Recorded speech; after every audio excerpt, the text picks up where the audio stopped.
అనగనగా చేప కథ చెప్పవా? ఊకే నేను చెప్పాలా? నేను చెప్పా.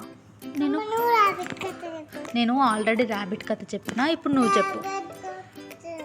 నేను బాగా జోచుకుంటా, మన తమ్ముడు నిద్రలు వేస్తాడు. నువ్వు ర్యాబిట్ కథ చెప్పు ఒక్కసారి. వస్తుంది నీకు.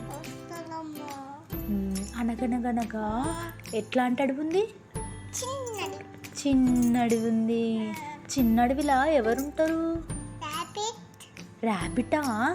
ర్యాబిట్ ఎక్కడ జోచుకుంది? వాళ్ళ ఇంట్లోనా? వాళ్ళ ఇల్లు ఎక్కడుంది? మామిడి చెట్టు కింద. మామిడి చెట్టు కింద ఉన్నది.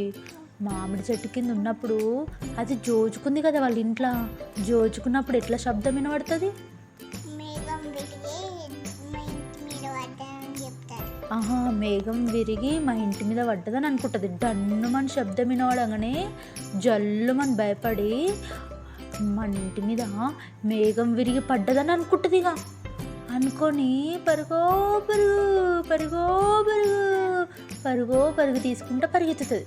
పరిగెత్తితే మధ్యలో ఎవరు కనిపిస్తారు దానికి? ఏనుగు కనిపిస్తుంది. ఏనుగు ఆపి ఏమడుగుతుంది? ర్యాబిట్ని ఏమడుగుతుంది? చిన్న ఏనుగు ఏమడిగింది ర్యాబిట్ని?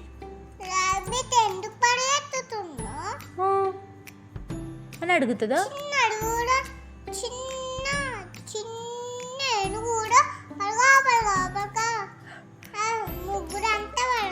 పరిగెత్తుతుందా?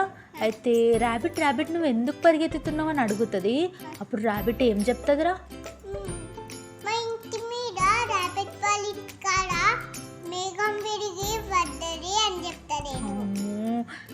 మా ఇంటి మీద మేఘం విరిగి పడిపోయింది, అడవి మొత్తం పడిపోతాయి, పరిగెత్తండి మీరు కూడా అని చెప్తుంది ర్యాబిట్కి. ఇక ఏనుగు కూడా విని నమ్మి ఏనుగు కూడా పరుగో పరుగుడో పరుగో పరుగు అనుకుంటే పరిగెత్తుతుంది. వాళ్ళిద్దరికి ఏం కనిపిస్తుంది మధ్యలో? కాదు, ఫస్ట్ జిరాఫీ కనిపిస్తుంది. జిరాఫీ కూడా ఏమైంది ఏనుగు, ఏమైంది ర్యాబిట్, మీరు ఎందుకు పరిగెత్తుతున్నారు అని అడుగుతుంది. అడిగితే ఏం చెప్తుంది అప్పుడు? ఏనుగు ఏం చెప్తుంది చెప్పు? ఎందుకు? తమ్ముడు గారు లేస్తాడా? అయితే మెల్లగా చెప్పుకుందాం కథ, ఓకేనా?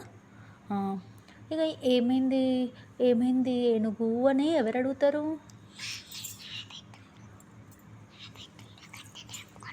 ఏమైంది? ఆ బెడ్రూమ్లో చచ్చుకుందామా? ఎందుకో? ఇక్కడ ప్లేస్ లేదా? ఉంది, సరిపోతుంది ఈ ప్లేస్. వద్దు, ఇన్నే దోచుకుంటా. నువ్వు కథ విను ఫస్ట్. ఇక పరిగెత్తుకుంటూ వెళ్ళిపోతాయి. అవన్నీ కలిసి ఎక్కడికి వెళ్తాయి?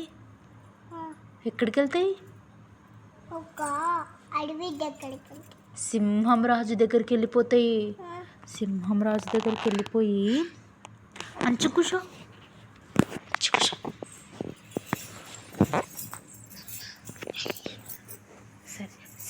మంచి కూర్చో. సింహం రాజు దగ్గరికి వెళ్ళిపోయి ఇక సింహం రాజు ఏమైంది మీ అందరికీ, పరిగెత్తుకుంటూ ఎందుకు వస్తున్నారు మీరు అందరూ అని అడిగితే అప్పుడు జిరాఫీ చెప్తుంది, ర్యాబిట్ వాళ్ళ ఇంటి పైన మేఘం విరిగి పడ్డదంట, అందుకే మేమందరం భయపడి పరిగెత్తుకుంటూ వస్తున్నాము అని చెప్తుంది. అయితే సింహం రాజుకి ఏదో అనుమానం వస్తుంది. మేఘం విరిగి పడ్డదా, ఎవరు చూసిర్రు అని అడిగితే అందరూ ఒకళ్ళ మొహాలు ఒకళ్ళు చూసుకుంటే షాక్ అయిపోతాయి. ఇక అప్పుడు ర్యాబిట్ ముందుకొచ్చి, నేను చూడలేదు కానీ మా ఇంటి పైన మేఘం విరిగి పడ్డ శబ్దము డన్నుమని వినిపించింది, అది విని నాకు భయం వేసి నేను పరిగెత్తుకుంటూ వచ్చేసిన అని చెప్తాయి. అప్పుడు సింహం రాజుకు ఏదో అనుమానం వచ్చేస్తుంది. ఆలోచించి ఏం చెప్తుందంటే, పదండి మనం అందరం కుందేలు ర్యాబిట్ వాళ్ళ ఇంటికి వెళ్ళిపోయి అక్కడ అసలు ఏమైందో చూద్దాం పదండి, మేఘం ఎట్లా ఇరిగిపడ్డదో చూద్దాం పదండి అని అందరినీ తోలుకొని పోయి చూస్తారు. చూసి అందరు నవ్వుకుంటారు. ఎందుకంటే అక్కడ మేఘం విరిగి పడలేదు, మామిడి చెట్టు కింద ఉన్నది కదా ర్యాబిట్ వాళ్ళ ఇల్లు, పెద్ద మామిడి పండు వాళ్ళ ఇంటి మీద పడ్డది. పడి డన్నుమని శబ్దం వచ్చింది.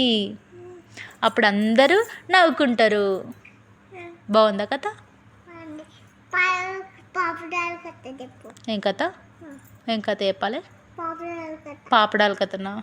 మంచిగా ఉన్నాను. Good night.